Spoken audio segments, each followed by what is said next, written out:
네, 최근의 정치본색 시작하겠습니다. 오늘 함께할 세 분 소개해드립니다. 서용주 맥정치사회연구소장, 그리고 김성환 시사평론가, 김한한결의 기자 나오셨습니다. 안녕하세요. 네, 안녕하세요. 예, 검찰이 국민의힘 당사 압수수색에 들어갔다. 조선일보 10시 20분 속보로 나왔습니다. 매일경제도 쓰고 있고 기자실에 앉아 있는데 왔나 봐요. 왔어요. 네. 예, 한겨레도 마찬가지로 썼을 것 같은데. 아까 저는 이제 수색 전에 그 당사 쪽에 있는 저 아는 사람이 알려주더라고요. 여의도니까 바로 옆에 있으니까 또. 방송 중에. 아, 그래요? 네, 누가 이렇게 해서 압색이라고. 그래서 봤더니 뒤늦게 이제 속보가 떴는데. 명태균 관련입니까? 명태균입니다. 명태균 관련이에요? 그러니까 지난번에 한동 관련은 아니고. 지난번에 이제 창원지검이 서울 올라와서 예를 들면은 지금 정진석 공관이랑 저기 윤상현 공관이 둘 다 이제 위원들을 조사를 했는데 강도 높게 했대요. 그래서 거기 다녀온 위원들이 그냥 혀를 내두를 정도로 좀 속된 말로 빡시게 했다고 하는데 그 뒤로 바로 영장인데 영장 집행의 배경이 예전에 지금 창원지검에서 그 김영선 전 의원에 공천 자료 좀 달라라고 했더니 국민의힘 측에서 영장 가져와라. 그러니까 진짜 영장 가져와서 오늘 집행한 거죠. 그러니까 지금 영장에 뭐가 기재되어 있는지를 좀 확인할 필요가 있는데 지금 나온 보도로 보면 재보궐선거, 그러니까 김영선이 공천받았던 그것만 일단 영장에 기재됐을 가능성이 있거든요. 그러면 국민의힘에서도 당연히 압수수색 들어오려고 하면 그럼 변호사도 불러야 될 거고 불러가지고 뭐 자기 의원 부를 수도 있고 불러서 압수영장을 확인한 다음에 어디까지 지금 우리가 압수물을 제출을 할지 그걸 범위를 규정을 해야 되잖아요. 그러니까 그거는 지금 이제 나오는 걸로 보면 2022년 재보궐선거 거기에 국한된 건지 아니면 영장에 조금 더 우리가 지금 여론조사 지방선거까지 뭐 여론조사 많잖아요 지금 할 게 너무 많은데 근데 그걸 다 할 수 있을지는 봐야 돼요. 그때가 특이한 선거잖아요. 그러니까 지방선거를 하면서 동시 지방선거를 하면서 6군데 이제 국회의원 선거 재보선을 한 건데 공관위가 2개가 구성이 됐고 근데 지금까지 보도된 내용을 보면 정진석 공관위원장이 있고 윤상현 공관위원장이 있는데 정진석 공관위원장이 그 지방선거 공관위원장이었는데 이 재보선 관련된 소통도 정진석 공관위원장이 한 것으로 지금까지는 이제 보이잖아요. 그렇다라고 하면 사실 이제 오늘 영장에 그 지방선거 후보자들 이름이 아마 있을 겁니다. 몇 명. 그러니까 예를 들면 뭐 포항시장이라든지 지금 이제 공개된 그다음에 박안수 지사라든지 뭐 이런 이름이 있는 것으로 보이는데 그렇게 되면 그때 공천을 했던 공관위 2군데를 다 자료를 봐야 되는 거죠. 검찰 입장에서는 영장에 따라서. 그렇죠. 그렇게 지금 흘러가고 있는 것 같습니다. 그러니까 그 범위를 확인할 필요가 있다는 거예요. 지금 보도는 재보궐선거로 나오는데 기자들한테 백프로 한 걸 보니까 일단은 열어준다. 영장을 가져왔기 때문에 뭐 블로킹하지 않겠다. 집권 여당이 뭐 그거를 가로막는 것도 그래서 이제 열어주는 걸로 하고 조직국 쪽을 타켓에서 들어온 것 같다고 얘기를 하는 것 같고요. 조직국. 그래서 그다음에 김영선 전 의원에 대한 공천 자료가 주 내용인 것 같은데 그 외에 말씀한 대로 이 명태균 씨의 증언 가운데 나온 여러 가지 예를 들면 박안수 경남지사라든지 김진태 등등등 어떤 공천 자료에 대해서 아마 영장 집행을 할 것 같아요. 일단은 말씀한 대로 영장의 내용을 좀 나중에 이제 언론 보도를 통해 알려지게 되면 좀 파악해보면 될 것 같아요. 주체가 누군지도 궁금합니다. 왜냐하면 창원지검에서 했으면 창원지검에서 영장을 청구할 때 창원지검의 지금 분위기가 좀 묘하게 돌아간다는 이야기가 계속 나오고 있잖아요. 두 파로 나뉘어서 지검장은 뭐 어떻게든 덮으려 한다라는 의혹이 있고 신용검사니 있고 한쪽에서는 야 이거 끝까지 한번 가봐야 되는 거 아니냐 그래서 어떤 받고 나온 사람들은 어느 정도는 지금 질문들이 뭐 깊게 들어가고 있다 뭐 이런 이야기를 하는 사람도 있고요. 저도 조사를 받은 사람을 조사받고 난 이후에도 뭐 인터뷰도 하고 취재도 하고 있는 상황인데 주제별로 나눠서 세밀하게 조사가 되고 있는 건 맞는 것 같고요. 예를 들면 지금 이제 뭐 강혜웅 씨, 김태열 소장, 뭐 신용환 교수 이런 분들이 조사를 받은 거잖아요. 근데 이제 어떤 날은 어떤 부분에 대한 조사만 하고 그다음에 초반에는 김영선 의원 관련된 얘기가 줄을 이뤘는데 그건 이제 우리가 뭐 여러 번 얘기했지만 김영선 의원실의 한정한 무대에 대한 조사 그러니까 거기서 주고받은 돈거래라든지 뭐 이런 거였는데 백이동 이명영 씨가 소환이 되면서 사실 이거는 김영선 의원의 영향력으로는 해줄 수 없는 일이라는 게 이제 확인이 되는 거잖아요. 뭐 그런 상황에서 이제 조사가 범위가 확대됐고 그러면 결국엔 이 공천에 영향을 미칠 수 있는 사람은 누구냐가 한 파트가 되는 거고 그 김영선 전 의원 수사 관련된 수사로 시작을 했지만 이 돈을 받은 여론조사에 뒷돈을 댄 사람들에 대해 공천권을 행사할 수 있는 사람이 누구냐를 확인하는 게 한 파트고 또 다른 파트는 지금 이제 명태균 씨가 계속 얘기하고 있는 다른 광역자치단체당에 대한 개입이라든지 그리고 본질적으로는 81차례 여론조사. 예. 이 부분이 결국에 어떻게 되는 거냐. 그러면 이게 정치자금법을 넘어서는 공직선거법이 되거든요. 위반 혐의가 되는데, 그리고 혹은 뇌물이 될 수도 있겠죠. 그렇죠. 이제 그 부분으로 지금 수사가 넘어가고 있는 단계가 아닌가 뭐 이렇게 보입니다. 뭐 김영선 건만 하더라도 윤석열 대통령이 김영선 해줘라라고 얘기했던 거기까지 갈 수 직접 올라가 있어요. 네. 그러니까 그게 중요한 거 아니에요. 네. 그것까지 올라가 있기 확인할 때문에. 수 있겠느냐는 거예요. 김영선 한 건만 제대로 깊게 수사해도 윤석열, 김건희로 그냥 바로 올라가는 거예요. 두 가지 시각이 다 있는 것 같아요. 예를 들면 윤석열, 김건희로 바로 못 가니까 거기까지 못 가니까 뭐 오세훈이라든지 아니면 이런 이제 이름들을 검찰이 수사에서 테크닉적으로 활용하고 있는 거 아니냐 이런 시각도 있고 한쪽에서는 그리고 이제 답답해하는 사람들은 야 그게 대통령 육성까지 나왔는데 바로 확인하면 되는 건데 뭐 이렇게 이제 보는데 검찰 논리에서는 아 그게 수사가 그렇게 되는 게 아니라 이걸 차근차근 밟아가고 있다 뭐 이렇게 이제 설명하는 시각도 있는 것 같고 오늘 조선일보 보도를 보면 좀 화가 난 것 같아요. 기사 제목이 뭐냐면 살기 위해 고삐 풀린 명태균 입 검찰은 우왕좌왕. 그러니까 계속 나오는데 검찰이 여기도 하고 저기도 하고 막 하는 것 같거든. 지금 막 벌집 쑤시는 것처럼 막 쑤셔버리는 것 같으니까 조선일보가 좀 불안한 거 아니에요. 본인들의 마음도 우왕좌왕하는 거야 지금. 어떻게 보호해주고 싶은데 보수를 보호해주고 싶은데 어떻게 할 수가 없는 상황이 되면 우리도 굉장히 좀 곤란하다 이런 또 심정을 대변하고 있는 거 아닐까요? 그렇죠. 불안한 거지 사실. 그러니까 지금 주요 혐의만 7가지가 나오고 있는 상황인데 명태균이 계속 지금 얘기하고 있고 강혜경 씨가 계속 얘기하고 있는 이런 부분들에 대해서 검찰이 다 들여다보는 것 같다. 굉장히 좀 불안한 상황이다라고 하는 걸 이 기사에서 좀 반영하고 서범수 총장이 얘기한 거는 서범수?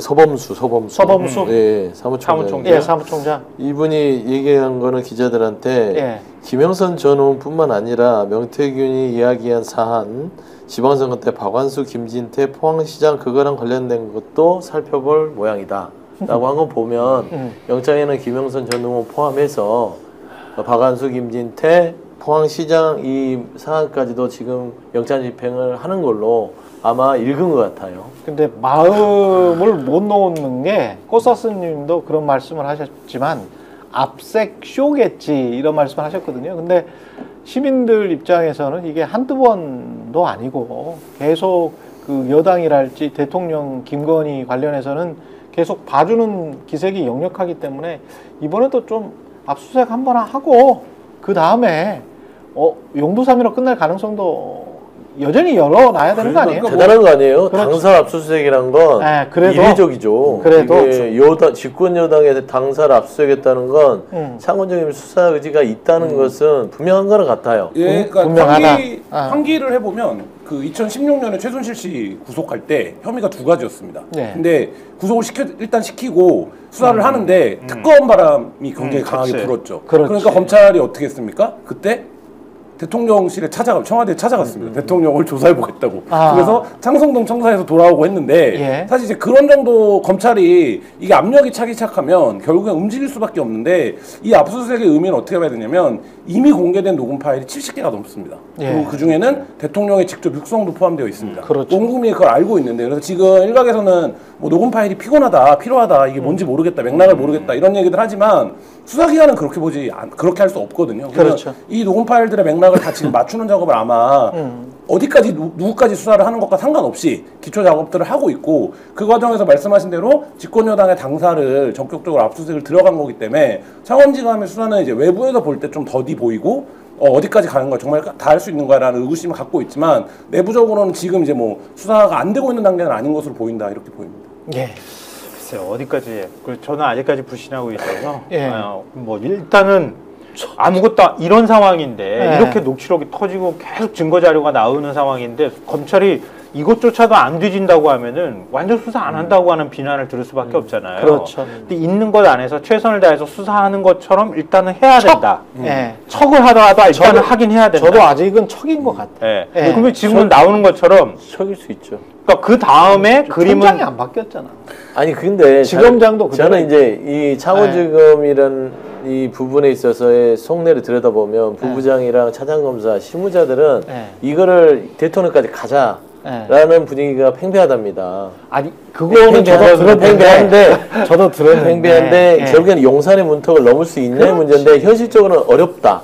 심지어 대통령 부부는 휴대전화를 바꿨어요. 그렇죠. 그러니까 이제 결국에는 열심히 해봤자 오세훈 시장까지밖에 못 가는 거 아니에요. 이준석 뭐 대표 그 당시 대표를 법적으로 어떻게 처벌할지 모르겠으나 몇몇만 재물 삼아서 마무리를 할 수밖에 없는 상황이 현실이에요. 그래서 저는 요가 먹으려고 근데 검찰의 사냥개 습성이 있잖아요. 그치. 일단 달려들어야죠. 근데 민주당은 지금 저거를 그대로 보존해 놔라, 보관해 놔라. 증거보전 신청. 증거보전 신청을 했는데 저거 나중에 분명히 이제 없앴을 것 같거든요.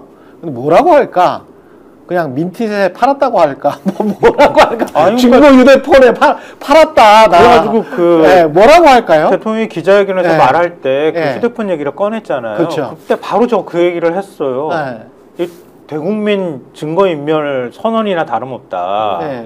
그러니까 그런 식으로 국민한테 다 얘기했고 우려되는 점이 있어서 그래서 나는 그걸 휴대전화를 바꿨고 바꾼 휴대전화번호 뭐 보통 휴대전화를 집에다 보관하는 사람이 있냐? 나 없애버렸다.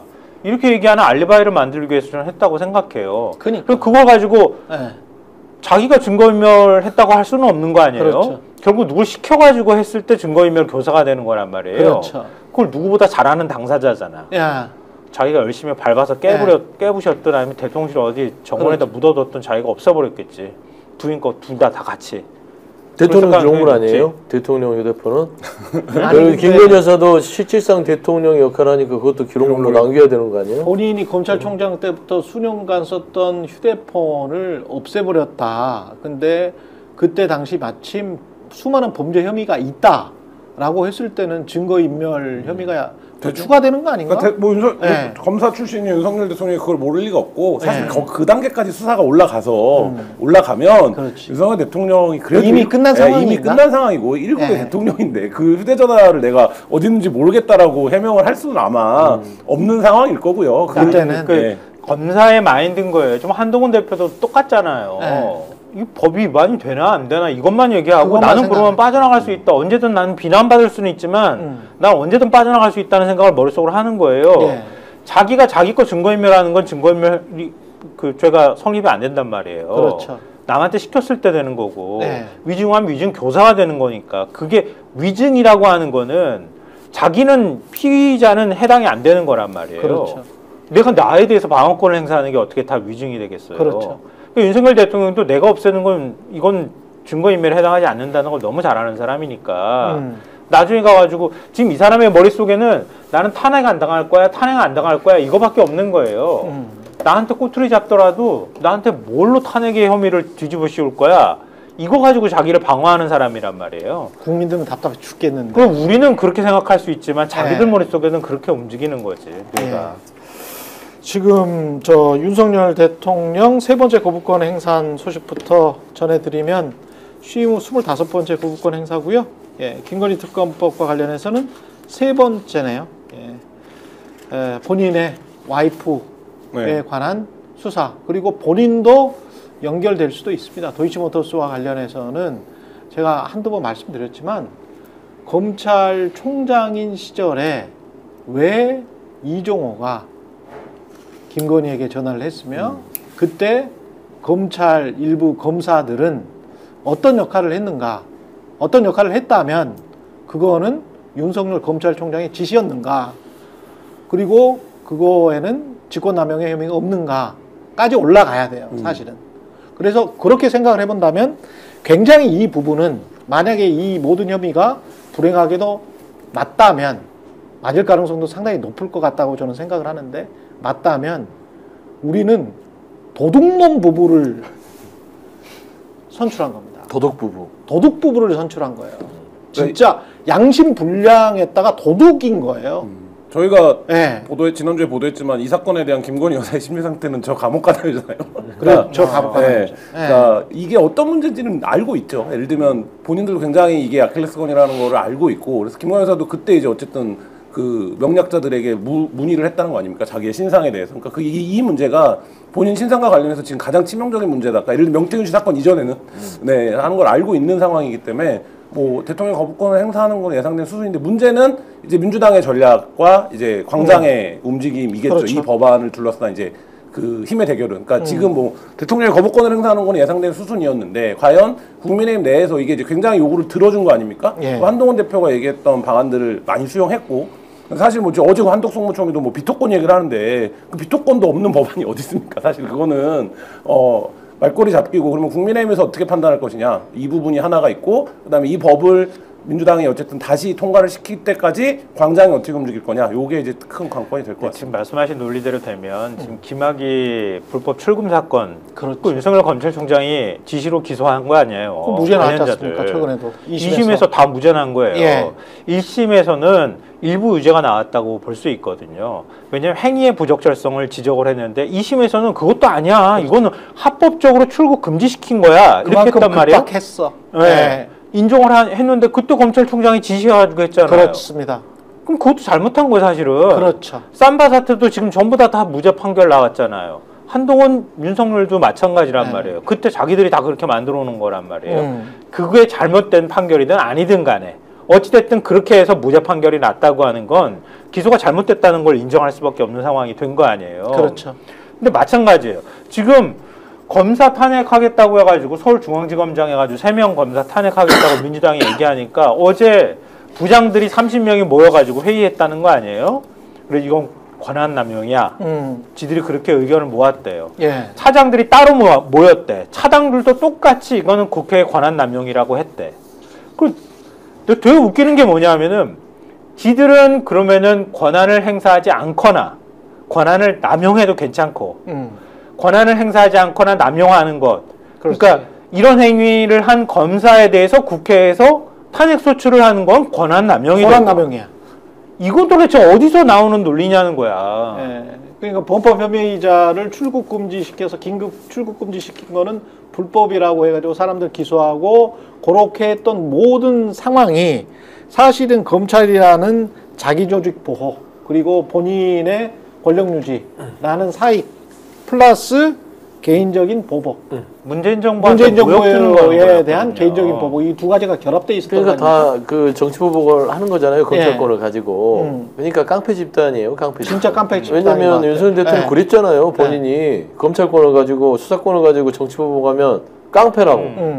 그러니까 이제 깡패 짓을 하는데 통상 깡패가 뭡니까?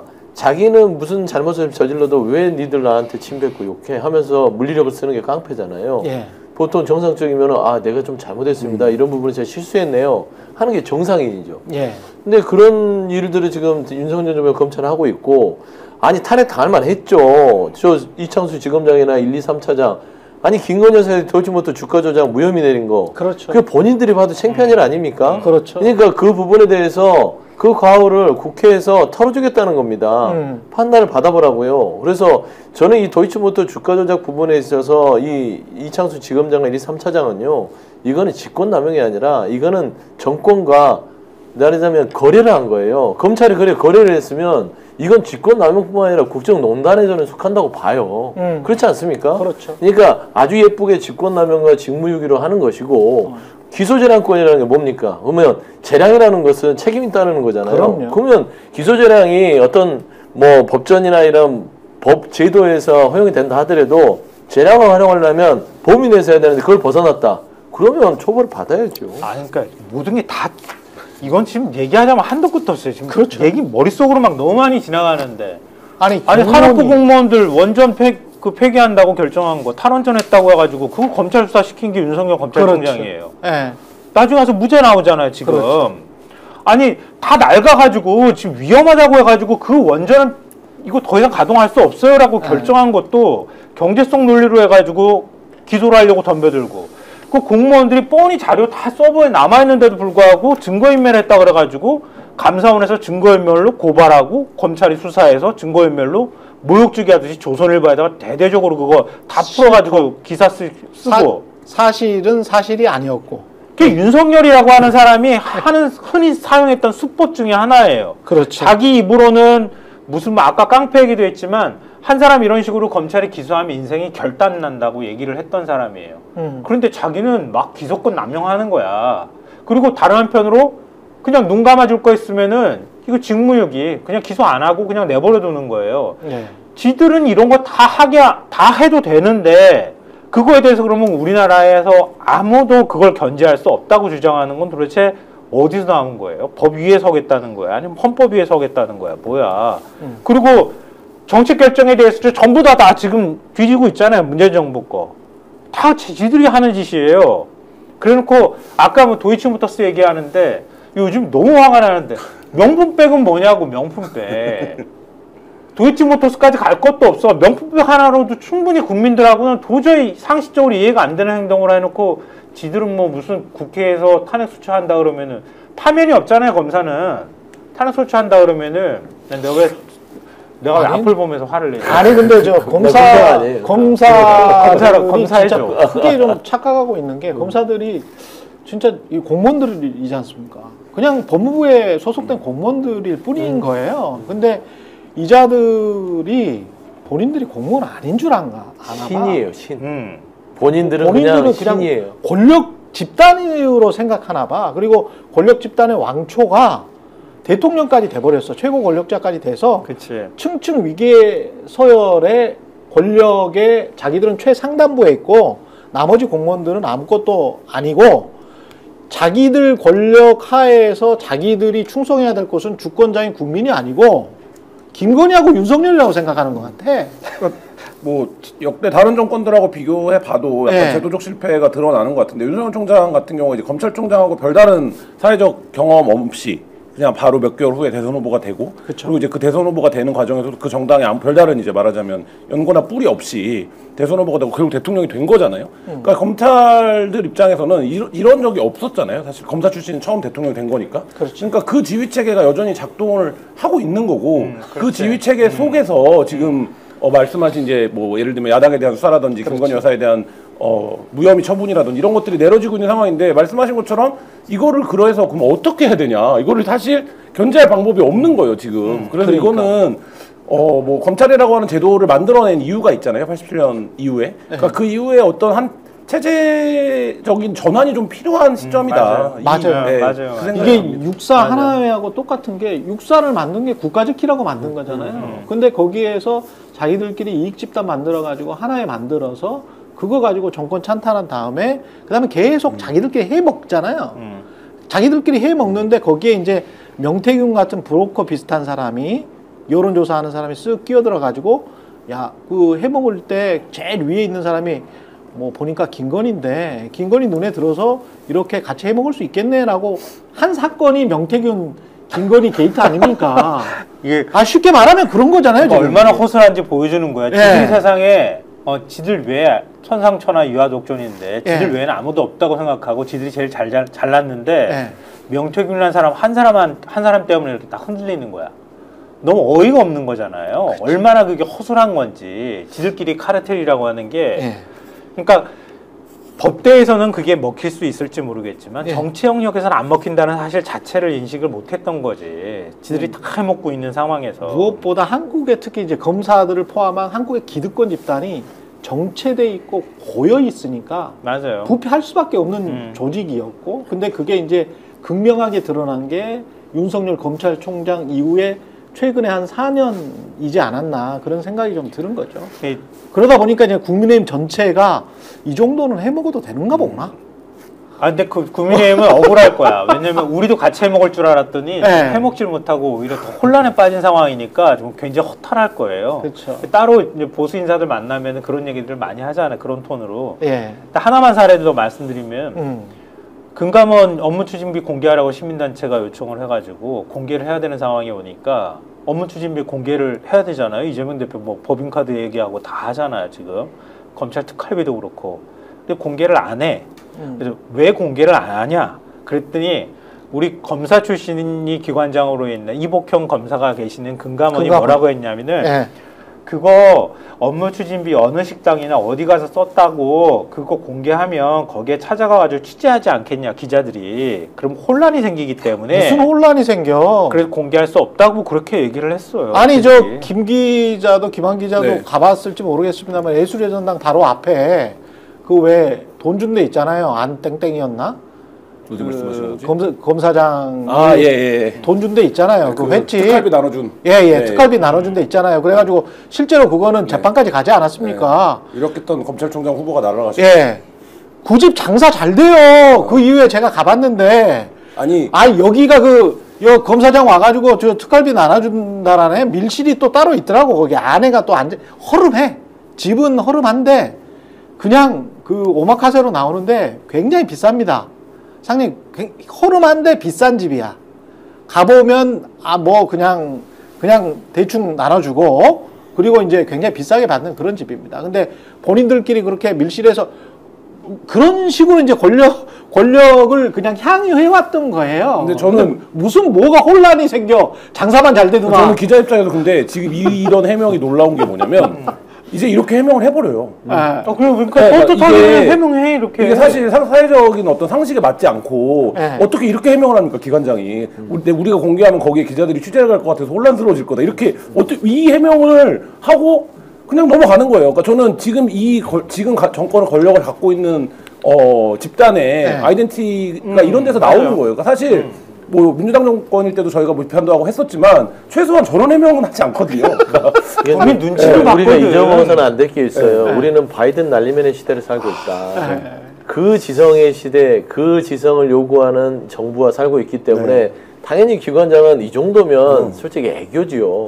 바이든 날리면이 면 애교 아니에요? 아니 그렇게 해놓고 이재명 법인카드 하겠다고. 예, 그런 식이에요. 그러니까 어떤 정상적인 거를 가지고 현 정부는 왜 이렇게 비정상적이야라고 대하면 이건 말이 안 돼요. 그냥 이 정부는 그냥 비정상적이에요. 정상적으로 판단을 하는 순간 많은 국민이 스트레스를 받고 많은 평론가들은요 정말 할 말을 잃게 만듭니다. 그냥 기본적으로 왜 정상이 아니에요라고 생각하면 안 돼요. 그냥 비정상이에요. 그래서 저는 지금 윤석열 정부의 많은 하나하나에 드러나는 이 사안을 보면서 시한부 정부임을 스스로 알고 있구나.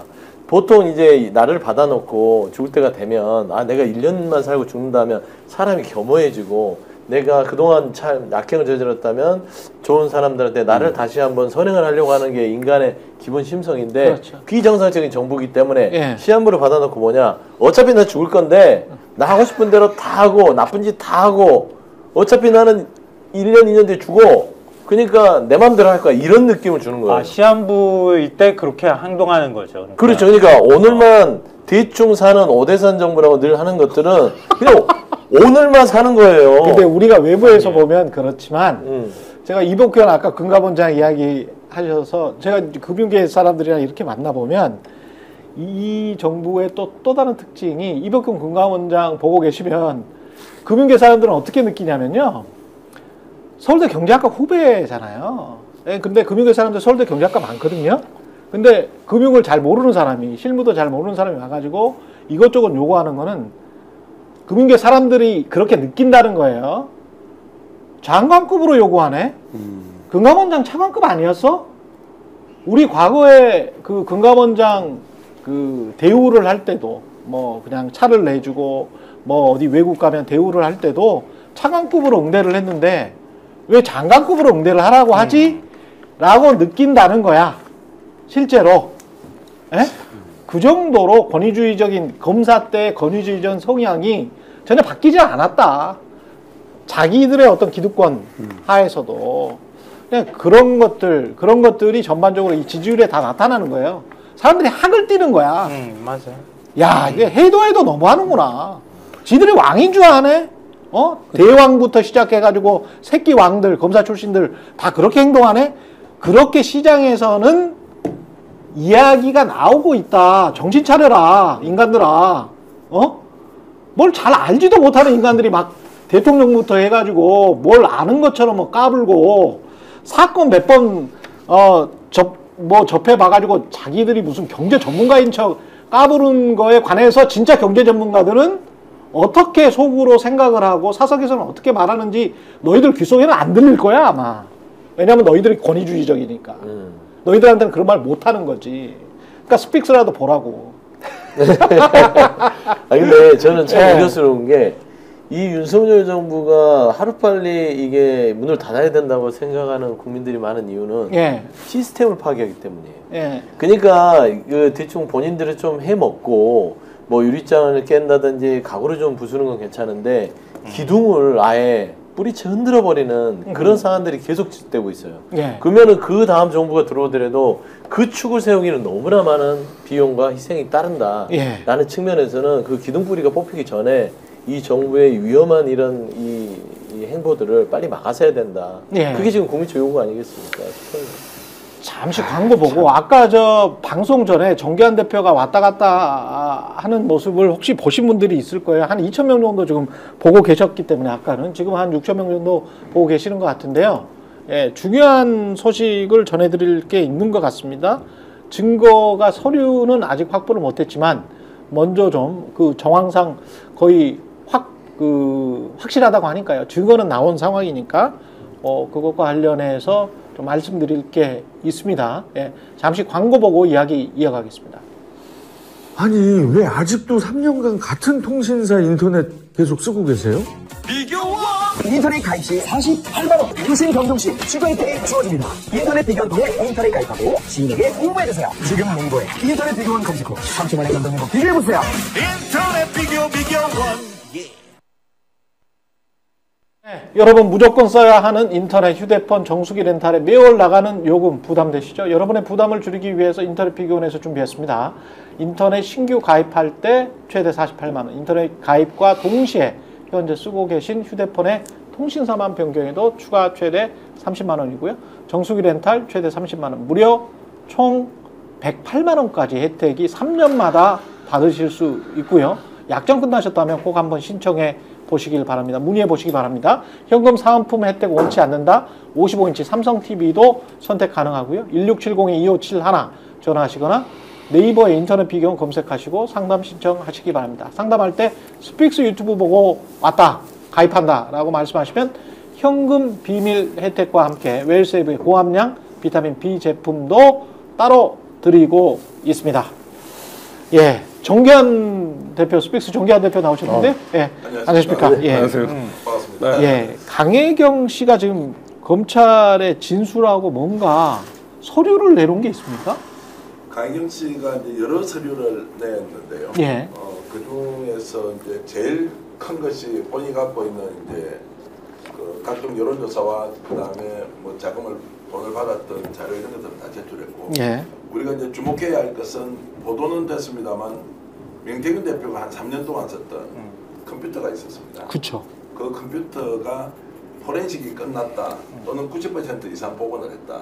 그 내용에 엄청난 내용들이 들어있다라는 이제 얘기가 나오고 있습니다. 잠깐만요. 마이크 소리가 지금 안 켜진 것 같다라는 예, 시청자분들의 마이크를 조금만 가까이 대시겠습니까? 마이크를 조금만 가까이 대십시오. 마이크 켜졌습니까? 예. 처음부터 다시 해야 예. 예. 처음부터 다시 좀 말씀을 해주셔야 될 것 같은데요. 예. 강혜경 씨 관련해서. 예. 강혜경 씨가 이제 여러 자료를 검찰에 제출했는데 본인이 갖고 있는 이제 각종 자금의 흐름과 관련된 이제 그 자료가 내용들이 있었을 여론조사와 자금 흐름. 그렇죠. 예. 그리고 이제 구체적으로 또 B로 소위 말하는 현금으로 받았던 내용에 대한 장부도 다 제공을 했고요. 그렇죠. 무엇보다도 이제 관심을 가져야 할 것이 명태균 대표가 지난 3년 동안 썼던 컴퓨터가 있었는데 이 컴퓨터를 특정 시기에 없애라고 얘기를 합니다. 언제냐면 세계일보가 단독 보도를 했는데 2024년 1월 3일 날 예. 자, 본격적으로 검찰 수사가 시작된다는 보도가 난 뒤에 명태균 대표가 김영선 의원 사무실에 있던 본인이 썼던 3년 동안의 그 컴퓨터 하드를 예. 폐기 처분하라고 이야기를 합니다. 치워버려라. 예. 이걸 강혜경 씨가 어떻게 마땅히 치울 수가 없으니까 자기 집에 갖다 놓고 있었던 거죠. 이제 이 존재를 명태균은 알고 있었지만 내용이 뭐가 담겼는지 몰랐는데 예. 이번에 검찰 수사 과정에서 90% 이상을 포렌식으로 복원을 다 해낸 거예요. 특히 중요한 것은 그러면 카톡으로 우리가 할 때 PC 버전으로 카톡을 많이 하지 않습니까? 그렇죠. 이게 다 복원이 된 거예요. 아, PC로 다 했다. 그래서 제가 오늘 이제 첫 번째로 좀 말씀을 드리고 싶은 것은 예. 어저께 오세훈 시장이 나와서 뭐라고 했습니까? 한 두 번 정도밖에 만난 적이 없고 그렇죠. 자기 참모들하고 만나서 이런저런 이야기하면서 오히려 명태균은 하도 거짓말을 많이 시켜서 갈등이 생겨서 쫓아내버렸다라고 했지 않습니까? 그랬죠. 최소 수십 건이 나왔습니다. 명태균 대표와 오세훈 서울시장 간에 직접 소통했던 내용이 수십 건이 거기에 나왔어요. 카톡 내용이 PC 버전으로 복원을 했는데 거기에 텍스트가 이제 나와버린 거예요. 아, 지금 중요합니다. 오세훈과 명태균 사이에 예. 직접 카톡으로 대화했던 게 수십 건이 나왔다. 수십 건이 나왔다. 그 오세훈 시장이 아마 이 이야기를 들으면 오늘 난리가 날 거예요. 예. 자, 해명해야 되겠죠. 예. 그건 뭔지 모르는데 그러면 오세훈 시장과 관련된 지금 수사가 왜 이렇게 급진전되면서 당사자는 부인하고 나오느냐, 꼬리 자르기를 하느냐, 그리고 김한중 회장이 마치 아무것도 아닌 것처럼 하고 있지 않습니까? 예. 그러나 검찰에서는 이미 개인 간에 소통한 내용이 다 있다. 그래서 전화로 통화한 것의 흔적은 10건 이상. 전화로 통화한 흔적은 오세훈과 명태균 사이에 명태균이 전화를 했다는 건 한 10번 정도. 10번 정도. 카톡은 최소 10번 이상이 존재하고 있다. 뭐라고 했습니까? 두 번 정도 지나치다가 만난 게 끝이라고 했지 않습니까? 그렇죠. 그러면 통화 기록을 지금 조회하면 나오겠죠. 명태균 전화번호는 저도 알고 다 아시지 않습니까? 그렇죠. 오세훈 시장이 개인적으로 썼던 그 폰의 전화번호에 통화 기록을 확인해보면 몇 번 했는지 나올 테고, 두 번째는 그렇죠. 카톡으로 서로 소통했던 내용이 포렌식이 돼 있다. 그러면 그것도 나왔으면 어떤 내용인지는 지금 확인을 못하지만 상당히 긴밀하게 시장 선거 과정에서 소통을 했다라는 것이 일단 나왔다고 보면 되겠습니다. 흥미롭네요. 오세훈 시장이 빠이빠이가 될 수도 있는 내용들입니다. 예. 아니 김병민 정무부시장이 나와가지고 지금 요즘에 적극적으로 해명을 하고 있잖아요. 예. 그래서 해명할 때 제가 제일 이렇게 흥미롭다고 생각한 게 생태탕 투다 이렇게 얘기했던 표현이거든요. 예. 근데 생태탕 투도 아니 생태탕 집 안 갔다고 했는데 나중에 검찰의 불기소 결정서 보면 간 걸로 됐죠. 갔잖아요. 그렇죠. 그 측량할 때 오세훈 시장이 간 걸로 보인다고 관련자들이 다 일관되게 진술하고 있다. 근데 이거 거짓말이 맞기는 한 것 같은데 이재명 대표가 2020년에 대법원에서 사실은 항변하듯이 얘기할 때는 그거를 일부 실수를 하든 어떻게 됐든 간에 이게 일부 사실과 부합하지 않은 내용을 말할 수 있다. 이래서 무죄 판결을 받았단 그렇습니다. 말이에요.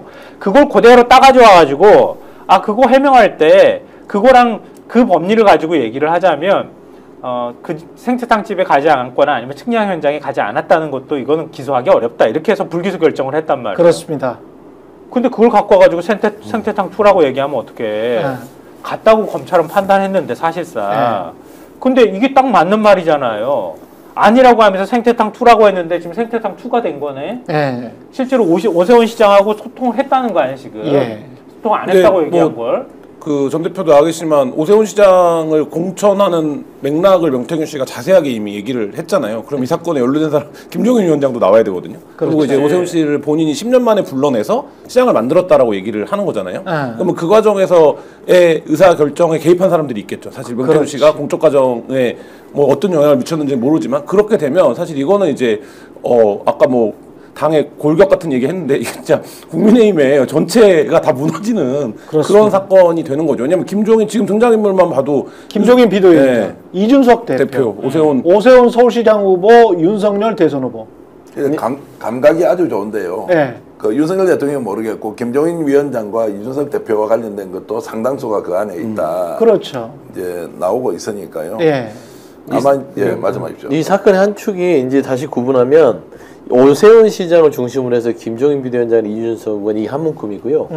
그다음에 윤석열 대통령, 김건희 부부 여기가 이제 김영선 전 의원과 한 묶음이라고 보면 아주 명확해져요. 그러니까 창원지검은 지금 오세훈 시장을 타겟으로 해서 지금 접근해 가는 것이고 여기에서 김건희 여사나 이제 윤석열 대통령 부부가 어떤 역할을 했는지는 교집합이 존재할 뿐이고요. 그렇죠. 그래서 지금은 명태균이라는 교집합이 존재합니다. 명태균의 교집합인데 명태균은 두 축에서 작업을 했어요. 그래서 오세훈 시장 부분은 제가 알기로는 김종인 비대위원장의 역할이 매우 지대했다. 그래서 같이 여행도 갔고 서울시장을 만드는 데 있어서의 어떤 여러 가지 의견을 오세훈 시장을 낙점을 했던 부분이 명태균 씨를 활용하면서 있었기 때문에 저는 이준석, 김종인, 오세훈 이 한 축의 수사가 지금 창원지검에서 진행되고 있다. 요거를 좀 주목하면 될 것 같아요. 저도 그렇게 생각하지만 시점으로 이렇게 연결해 보면 대략 그림이 나오는 거예요. 그러니까 김종인 비대위원장 시절에 2020년 11월에 명태균을 김영선이 소개해줘가지고 처음 김종인 위원장이 만났던 거잖아요. 그렇죠. 네. 근데 오세훈 시장도 인정하는 것처럼 2021년 1월에 자기는 처음 명태균을 봤다고 얘기를 한단 말이에요. 예. 그러니까 시계열로 보면은 김종인 위원장이 먼저고 맞습니다. 명태균하고 소통을 하다가 예. 오세훈 시장 출마할 때부터 오세훈 시장 쪽 만났고 붙여준 것 같아요. 예. 어떻게 됐던 거 아니에요. 왜냐면 안철수 너무 싫어했다고 하는 게 금방 확연하게 우리가 당시에 보도나 정황을 봐도 그렇고 명태균 말로도 확인할 수 있잖아요. 그렇죠. 그렇게 해가지고 결국은 오세훈 시장 만들기에 명태균하고 김종인 위원장이 같이 나섰던 거다. 그래서 명태균 말로 보면 김종인은 주인이고 나는 주방장이라고 말하잖아요. 요리하라고 시키면 입속에 혀처럼 굴면서 김종인 위원장한테 짜가지고 계속 갖다 준 거지, 명태균이라는 사람이. 그러면서 오세훈 캠프 쪽 사람하고 어떻게 됐든 결합이 됐고, 그러면서 비공개 여론조사들 돌렸고, 그리고 김모 씨라고 하는 비공식 후원회장이라는 사람이 그 과정에 돈을 줬고 3,300을 2, 3월 사이에 5차례에 걸쳐서 그렇게 하고 난 다음에 갑자기 정계 떠났다고 하는 사람이 갑자기 느닷없이 나와가지고 다 단일화까지 넘어가가지고 서울시장이 딱 됐어요. 되고 난 다음에 그 사이에 이제 이준석 의원이 어떻게 개입됐는지는 정확하게는 알 수 없지만, 그리고 이준석 당대표를 또 만들었어.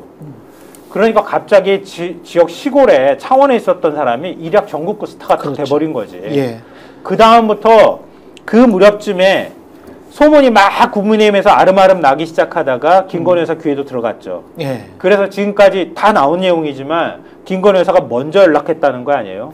한번 선생님 만났으면 좋겠어요. 그래서 만났다는 거 아니에요? 근데 김건희 여사와의 연결고리는 지금 말씀하셨다시피 사람들이 다 의심을 하고 있고 거의 확정적인데, 명확하게 공천과 관련해서 그리고 돈과 관련해서 김건희 여사와 명태균 사이에 어떤 대화가 오갔거나 어떤 서류가 있는 것 아닌가, 그게 있다라면 그게 결정적인 증거가 될 수 있는 것 아닌가, 우리가 지금 계속 의심해 왔는데 정황 증거 가지고 하나 나온 것 같습니다.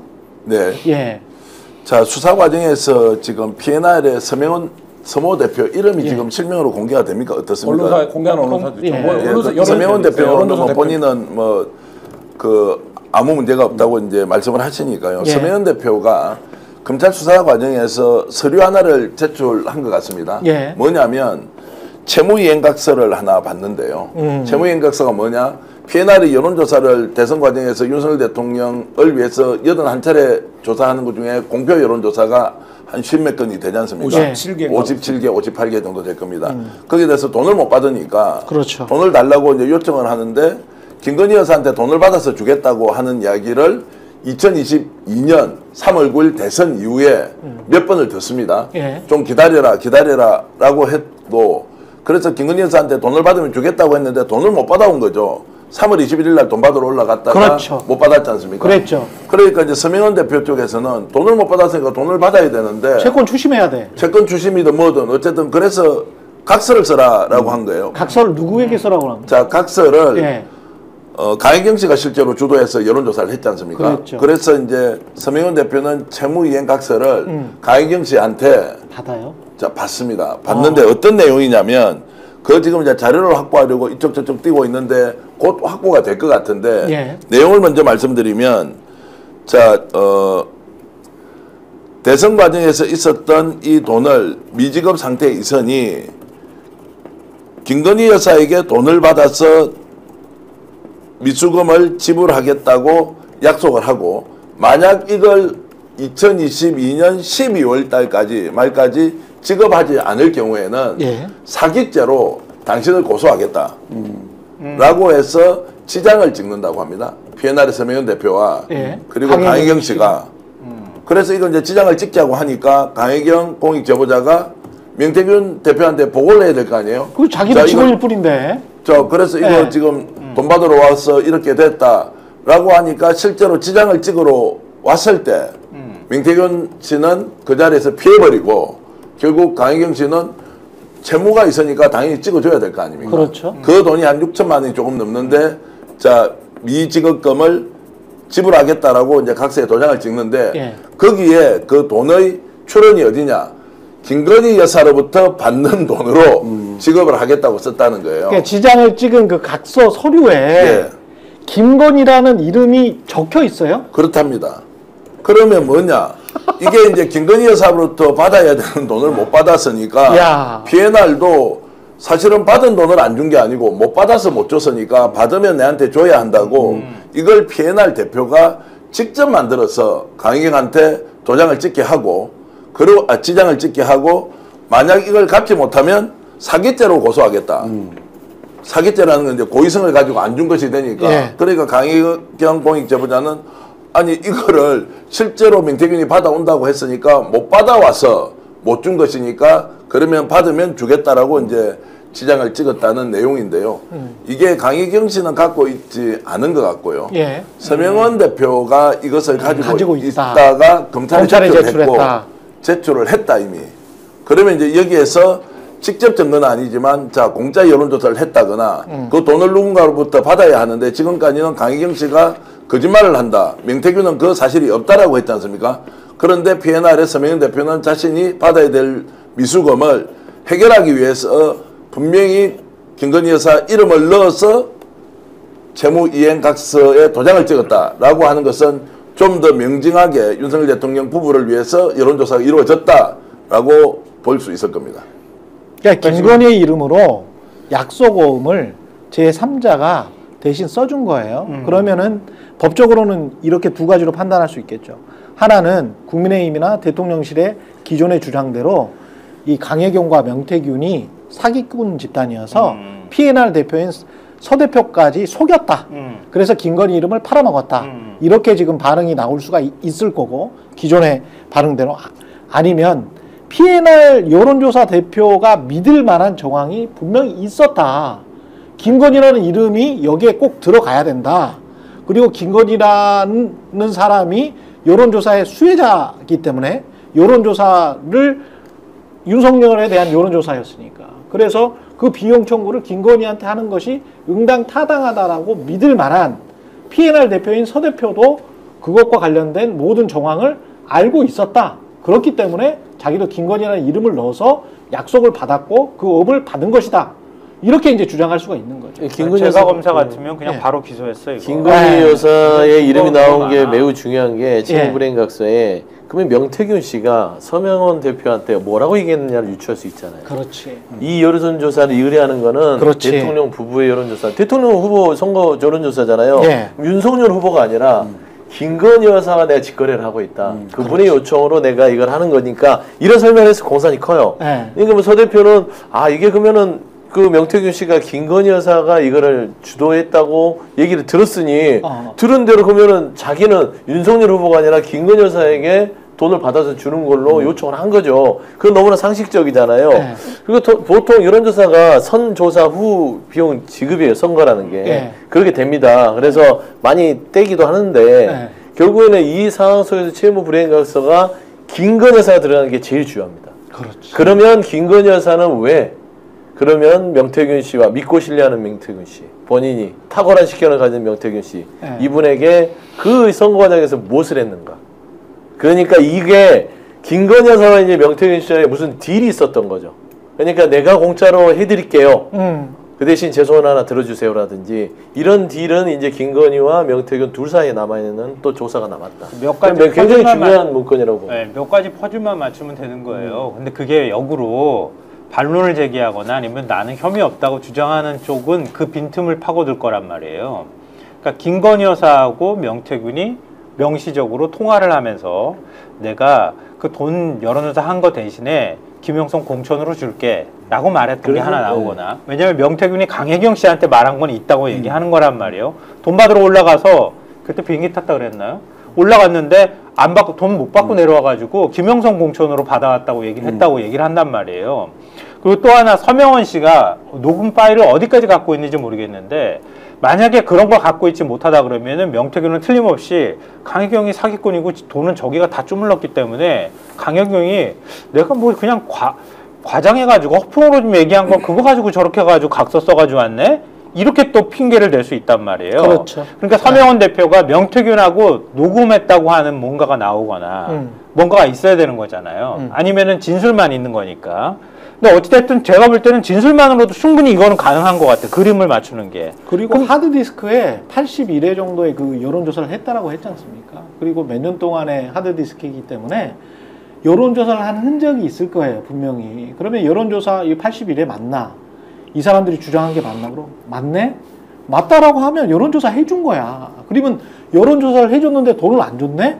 그럼 정치자금법, 공직선거법 위반의 소지가 있는 거지. 그러니까 정상적으로 지금 생각을 해보면 돈을 지금 못 받은 P&R 대표도 공직선거법이나 정치자금법, 이거 뻔히 저 여론조사 업체 대표인데 공직선거법이나 정치자금법을 몰랐을 리는 없고, 그런 것에도 불구하고 정권을 잡은 권력자들이기 때문에 이렇게 뒤로 빼가지고 돈을 줄 수 있다라고 믿었기 때문에 이런 약속 오음을 받은 거 아니겠어요?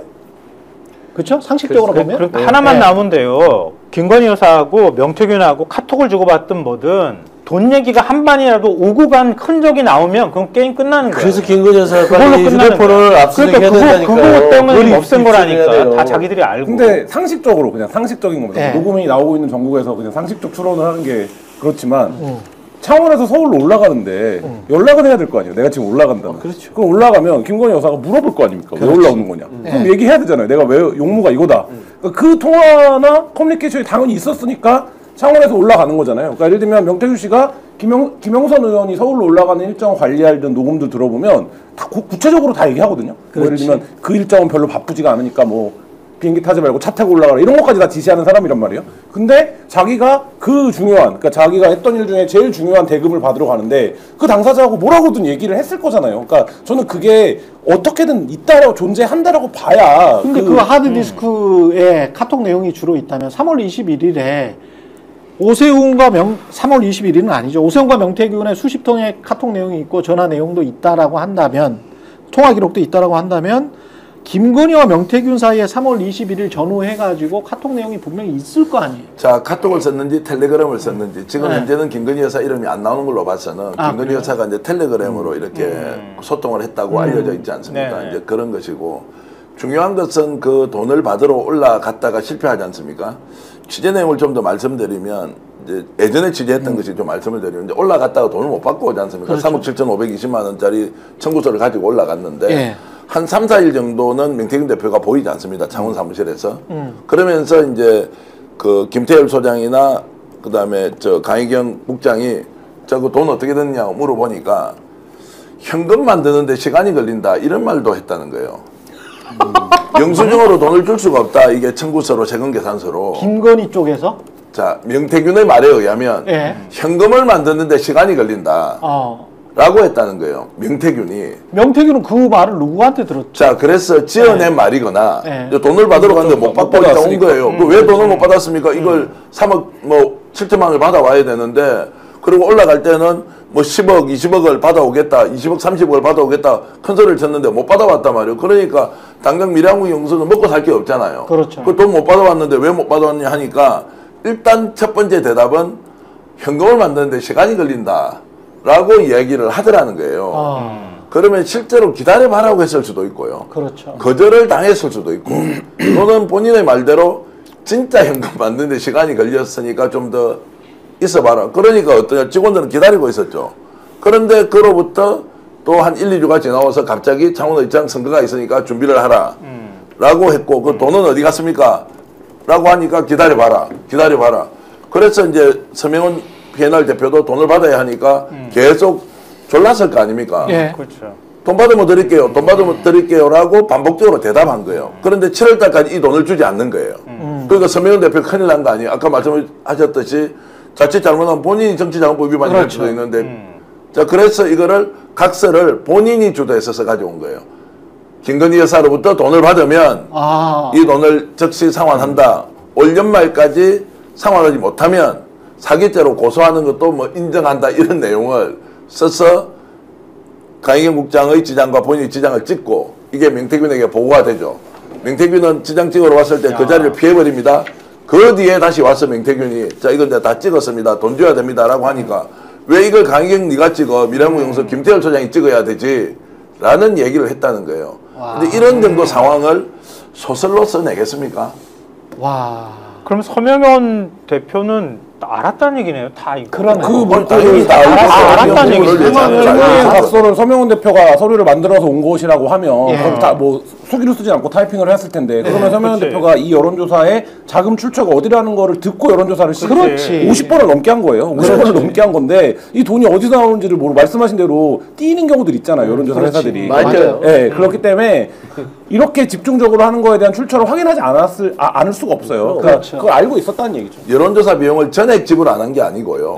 그거 받지 않습니까? 이제 일부를 받죠. 그거 1억 2천, 1억 2천 이렇게 받아가지고 줬는데 잔금이 이제 남아 있던 거죠. 당연히 그러면 P&R 같은 경우에는 회선 사용료나 이제 이런 것들에 대한 그것도 굉장히 싸게 해줬다는 거예요. 그렇게 했는데 이 돈을 이제 못 받으니까 김건희 여사로부터 받는 그 돈으로 내를 갚는다는 것을 각서를 쓰라고 이제 했으니까 이게 이제 증거의 신빙성과 관련해서 직접 증거냐 아니냐 따질 수는 있지만 이걸 누가 소설로 쓸 것이며 또 P&R 대표가 검찰 수사 과정에서 이걸 제출했다는 것은 본인은 정치자금법과 관계없이 나는 돈을 받으려고 했다.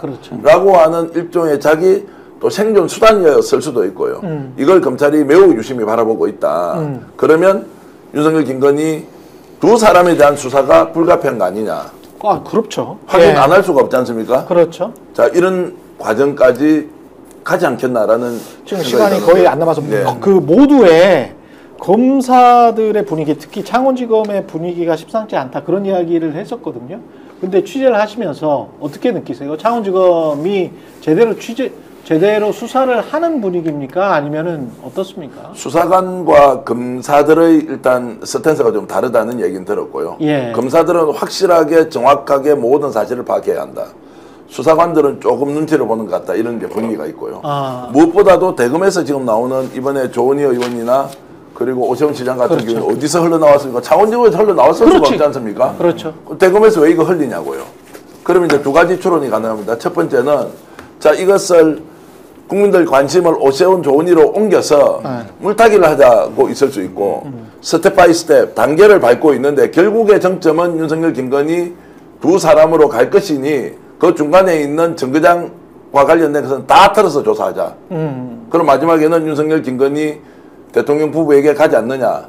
그 두 가지 추론 중에 하나겠죠. 그렇죠. 자, 창원지검 분위기는 원칙적으로 굉장히 강력하게 수사를 하고 어제까지 오세훈 시장과 관련된 수사 끝이 났으면 별도로 지금 참고인들을 불러서 대선 여론조사와 자금과 관련된 또 그 세부적인 내용까지 조사 내용까지 조사를 할 계획이다라는 얘기가 흘러나오고 있습니다.